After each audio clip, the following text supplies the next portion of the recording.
You are now tuned into the judges table. Representing the 314 in St. Louis and the 816 in Kansas City.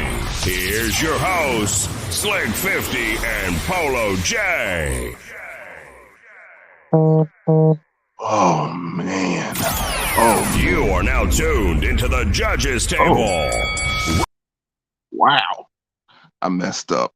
That's cool, though. What's going on, everybody? What's the word? It's Polo. Another day, another dollar. Just out here doing what I can to make it, y'all. I'm hearing some very disturbing things, man. And it has to do with Sir Devin Haney, Mr. Devin Haney, the Dream Devin Haney, whatever the hell you want to call him, Haney. And that's no disrespect. None at all. I just have some serious questions. Serious questions. There's supposed to be a bout between Devin Haney and Regis Prograis. It'll be a good fight. But I'm noticing a very, very bad trend when it comes to the Haney camp. And it's not just the Haney camp alone. This happens with a lot of other camps as well. You don't sign a contract for a fight, or you do everything to avoid the contract. You're busy, you're doing this, you're doing that, and then you say that somebody is running from you. You say that somebody is not even interested, they didn't sign the paperwork, or they didn't even get back to the team, and all this different type of stuff. That's not good. I call that faking the funk, bruh. That's fake. And that's not a good thing to be in the boxing realm. Devin Haney, I love you, brother, but it's time for you to, get that paperwork signed so the fight with Regis Prograis can be made. Because do I think you would beat him? It's probably about a 50-50 fight. It really is, but we won't know unless it happens. So sign the contract. That's all that's needed. Sign the contract. You do that, you get in camp, you do what you do. Regis, he'll sign, he'll get in camp, he'll do what he do, and then y'all meet up and y'all bang it out. Now, will you win? I don't know. Because things are different at 140 than they are at 135. You talked about it, the struggles of making 135, and 140 is easier to make. But I want to know, what are you doing with these belts? That is a serious question that I need to know, the general public needs to know when it comes to 135. What are you doing with these belts? Because you are undisputed. I can't take that from you. No matter what kind of little bullshit I talk or whatnot, you're undisputed. So what are you doing with these belts? How is this going to work? Are you officially campaigning at 140? Are you officially at 140? Is this where your home is now? 140? At junior welterweight? Is that what you're doing? Because if so, you got to give up those belts, bro. It's not one of those instances to where you could just test the field to see how it feels to fight at 140. Because if you're doing that, then you're holding 135 hostage.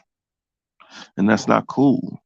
We just got over a whole 2-year period where one person was holding 147 hostage. And holding a division hostage is only good if you're defending those titles. That's it. Like, what are you buying time for? What is it that is, worrying you? What is it that you see that you can't beat Regis Prograis? Aren't you Sir Devin Haney? Aren't you supposedly that guy? And yet again, like I said, this is not hate. These are just general questions that need to be answered, man. All questions that need to be answered. Questions that I don't know how many people are asking them, because there's probably going to be a lot of people not asking them, because there's plenty of people that's going to be trying to kiss your ass. And that's okay too. I don't kiss ass. I just speak. I speak to try to get a clearer understanding of what the situation is, what's going on. Who are you as a fighter?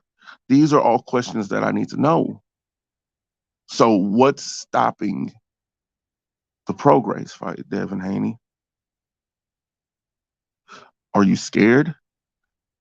I mean, I'm not questioning your manhood, because I know getting in the ring is a scary thing, because you can lose your life at any moment. That happens. That's the sport.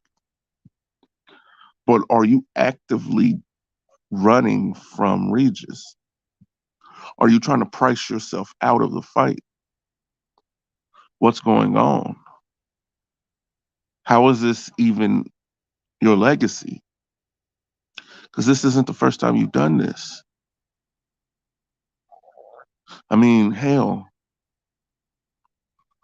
people have been waiting for the past 2 to 3 years for you and Shakur to hook up. That still ain't happened. I mean, Loma wants his rematch. And the only way he'll take the rematch is if it, I mean, well, let me rephrase that. The only person Loma will fight at this current time is you for a rematch. But you're not willing to do that. What's up with that, Devin Haney? What is it about some of these fighters that you're just not willing to fight? In my opinion, that's kind of suspicious. What's going on, dude? What's going on? It's kind of suspicious, Devin. Why are you actively avoiding smoke when there's plenty of it for you? What is wrong with Regis? What's wrong with Shakur? What's wrong with running that back with Loma? What's the deal? What's the problem? I need to know this. The boxing public needs to know this. Hell, even your fans need to know this. The ones that's not even going to question you.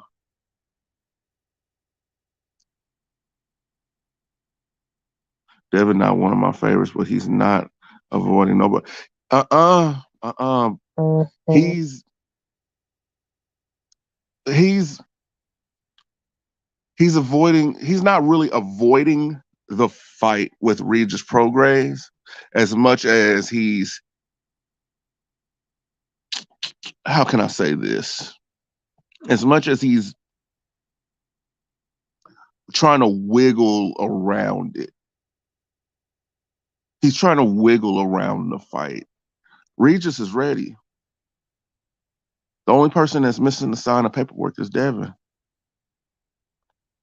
And I need to know what's going on with that. What's going on?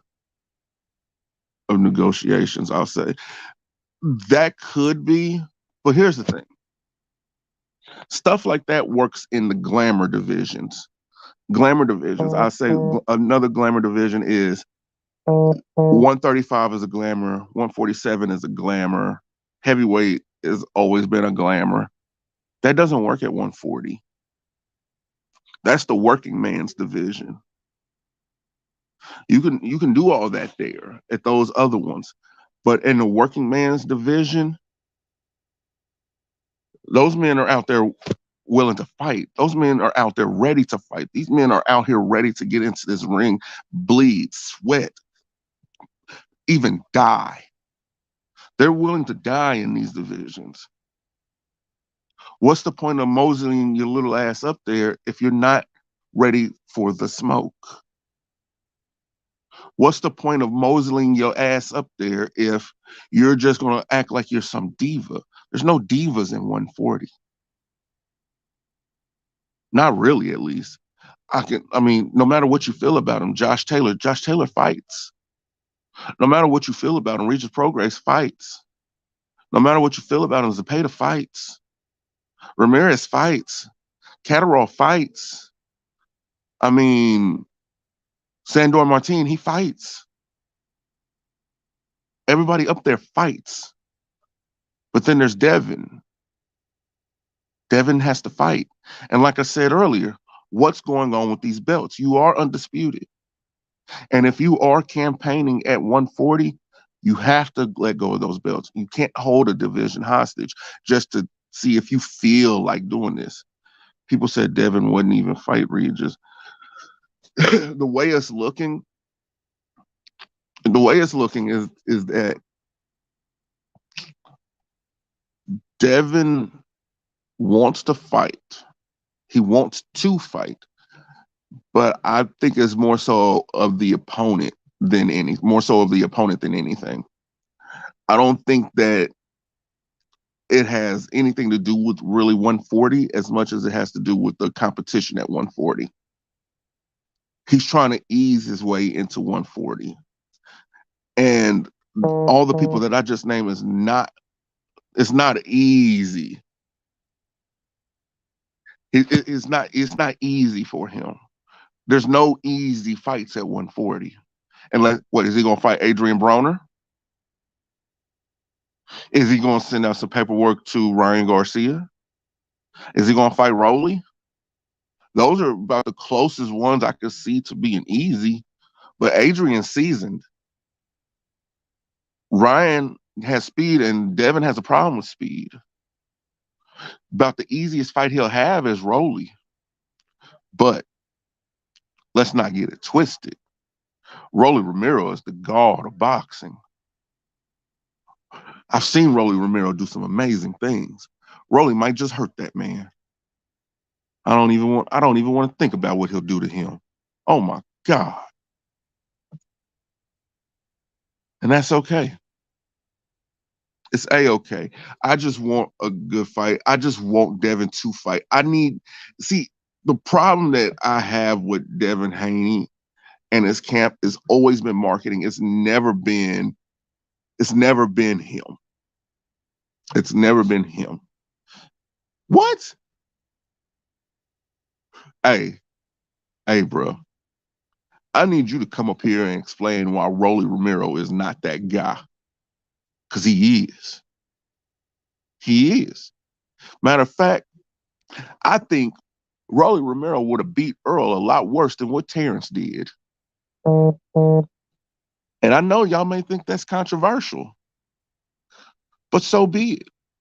It's just my opinion. And I'm not trolling. Rolly is that guy. It's just about nobody recognizes it but me. That's okay.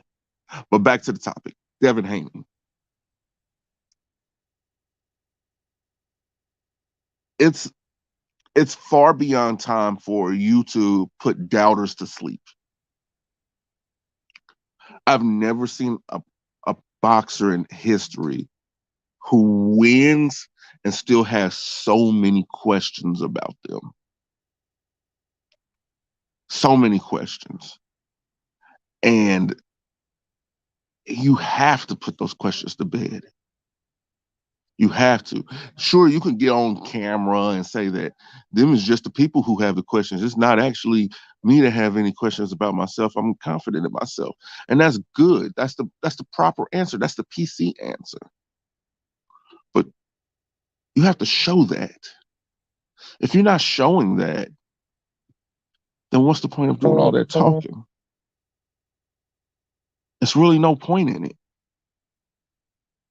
You have to show us something. You have to show us something against stiff competition, against real competition, against people who are literally in there to knock your block off. You didn't give us Shakur. Shakur's been chasing you. Has Shakur been chasing Tank? But it seems like the era of boxing that we're in, whoever calls out the most names gets the least amount of fights. We all men. We are all men up, in here, and we all have a proclivity for, fighting. As a grown man, another grown man calls you out and says he's gonna whoop your ass, and you have the opportunity to get paid while doing such. I'm gonna come see you. I'm gonna come see you.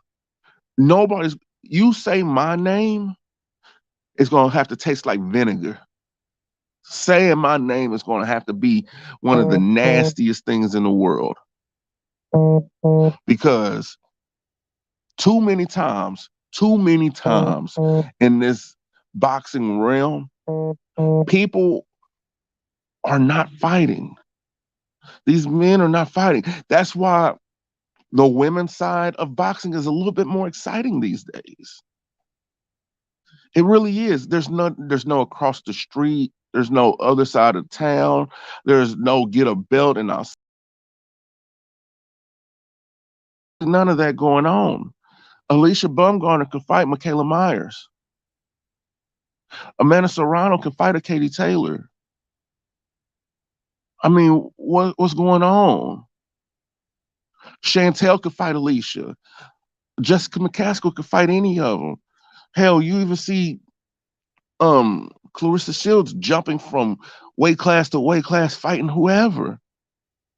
How is it that these ladies can do this, but the men are stuck behind bureaucracy? Get the bureaucracy out of boxing.